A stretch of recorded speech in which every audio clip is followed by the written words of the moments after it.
Hello friends, இன்றைக்கி நம்ம அடுப்பங்கரை சேனலில் சுவையான வெண்பொங்கல் செய்வது எப்படின்னு பார்க்க போகிறோம். வாங்க வீடியோக்குள்ளே போகலாம். வீடியோக்குள்ளே போகிறதுக்கு முன்னாடி இது வரைக்கும் நம்ம சேனலை சப்ஸ்கிரைப் பண்ணாதவங்க சப்ஸ்கிரைப் பண்ணிவிட்டு மறக்காமல் பெல் பட்டனை அழுத்திடுங்க. இப்போ வெண்பொங்கல் செய்ய தேவையான பொருட்கள் எவ்வளோன்ட்டு பார்க்கலாம். 200 கிராம் சிறுபருப்பு, 200 கிராம் பச்சரிசி, 1 ஸ்பூன் மிளகு, 1 ஸ்பூன் ஜீரகம், தேவையான அளவு முந்திரி, இந்தளவுக்கு ஒரு சின்ன பீஸ் இஞ்சி, ஃப்ரெஷ்ஷான கருவேப்பிலை, 50 மில்லி நெய். இப்போ நம்ம அரிசியும் பருப்பும் சேர்ந்தா 1 கப்பு, கொஞ்சம் கம்மியாகவே இருக்குது. நம்ம முதல்ல இதை அளந்து எடுத்துக்கிடணும். ஏன்னா தண்ணியோடைய அளவு தான் நமக்கு முக்கியம். இதை முதல்ல ரெண்டையும் அரிசியும் பருப்பையும் ஒன்றா சேர்த்து இதை நல்லா 2-3 தடவை நம்ம நல்லா கழுவிக்கலாம்.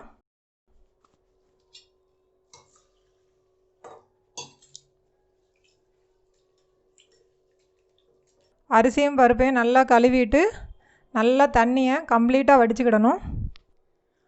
அரிசியும் பருப்பையும் நல்லா நம்ம கழுவி வச்சாச்சு. இப்போ ஊற வைக்கணும்னு தேவையில்லை, நம்ம நேரடியாகவே குக்கரில் போட்டு வேக வைக்கலாம்.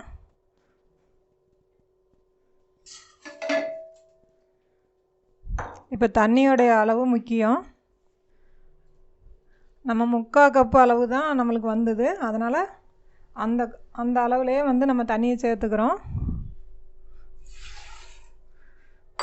1 2 3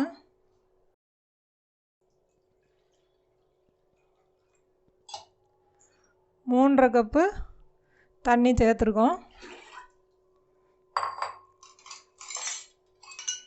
இதில் 1 ஸ்பூன் நெய் போட்டுட்டு தேவையான அளவு உப்பு சேர்த்துட்டு நாம் இப்போ பொங்கலை வேக வைக்கலாம். இப்போ குக்கரில் விசில் வர்றதுக்கு முன்னாடி நம்ம இஞ்சி பொடியாக கட் பண்ணி வச்சுக்கிட்டோம். பொங்கலை பொறுத்தளவுக்கு நம்ம ஒரு விசில் வச்சுட்டு அடுப்பை சிம்மில் வச்சு ஒரு 10 நிமிஷம் கரெக்டாக அடுப்புலேயே வச்சுருங்க. சிம்மில் இருக்கும்போது அப்போ பொங்கல் நல்லா வெந்துடும். உங்களுக்கு உடனடியாக வேகமாக செய்யணும்னு நினச்சிங்கன்னா ஒரு 3 விசில் வச்சு இறக்கிடுங்க. அரிசி கொஞ்சம் புது அரிசியாக இருந்தால் நல்லாயிருக்கும். நல்லா குலைவாக வந்தால் தான் பொங்கல் நல்லாயிருக்கும், நெட்டாக இருக்காது.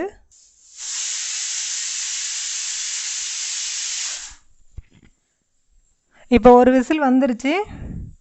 இப்போ நம்ம 10 நிமிஷம் அடுப்பை சிம்மில் வச்சு பொங்கலை வேக விடலாம். 10 நிமிஷம் ஆயிடுச்சு. இப்போ நம்ம குக்கரை இறக்கி வச்சு கொஞ்சம் வெயிட் அடங்குற வரைக்கும் வச்சுக்கலாம். இப்போ வெயிட் நல்லா அடங்கிருச்சு. நம்ம இப்போது ஓப்பன் பண்ணி பார்க்கலாம். பொங்கல் இப்படி தளன்னு இருந்தால் தான் நமக்கு சாப்பிட்றதுக்கு நல்லாயிருக்கும். அப்படி இல்லைன்னா அரிசி நெட்டாக இருக்கும். அதனால தான் நம்ம இந்த அளவு தண்ணி வச்சு இது மாதிரி நல்லா வேக வச்சுருக்கோம். இப்போ பொங்கலை தாளிக்கலாம். ஃபேன் நல்லா சூடானோடனே 50 நெய் ஊற்றிருக்கேன் நான். நீங்கள் நெய் இவ்வளோ அதிகமாக வேணான்னு நினச்சிங்கன்னா கொஞ்சம் நெய்யும் ஆயிலும் சேர்த்து யூஸ் பண்ணிக்கோங்க. நெய்யே வேணான்னு நினச்சிங்கன்னா ஆயில் கூட ஊற்றி தாளிச்சிக்கோங்க. நெய் தான் நல்ல டேஸ்ட்டு கொடுக்கும். இவ்வளோ நெய் சேர்க்கறதுனால ஒன்றும் கொலஸ்ட்ரால் ஒன்றும் அதிகமாகாது. இப்போது நல்லா சூடாயிருச்சு. நல்லா மீடியம் ஃப்ளேமில் வச்சுட்டு மிளகு போடுங்க. இல்லைன்னா மிளகு நல்லா வெடிக்கும், மேலே தெரிக்கும். 1 ஸ்பூன் மிளகு போட்டிருக்கேன். இப்போ நல்லா மிளகு வெடிக்குது.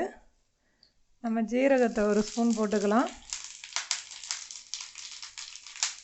இப்போ முந்திரியை சேர்த்துக்கலாம்.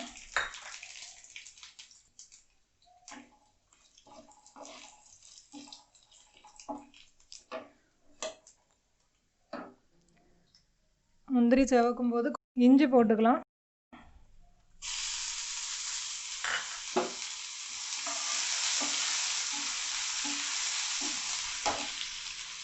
கொஞ்சம் பெருங்காயத்தூள் சேர்த்துக்கலாம்.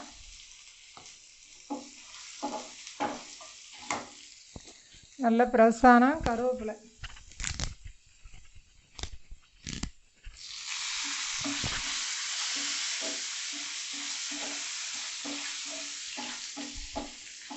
இதெல்லாம் நல்லா வதக்கியாச்சு. இப்போ பொங்கலோடு சேர்த்து கிளற போகிறோம்.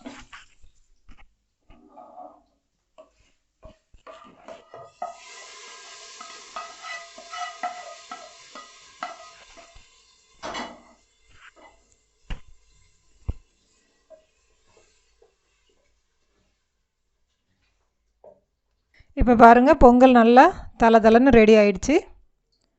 நல்லா சுவையாக இருக்கும். நீங்களும் செஞ்சு பாருங்கள். உங்கள் ஃப்ரெண்ட்ஸோட ஷேர் பண்ணுங்கள். அடுத்த ஒரு வீடியோவில் சந்திப்போம்.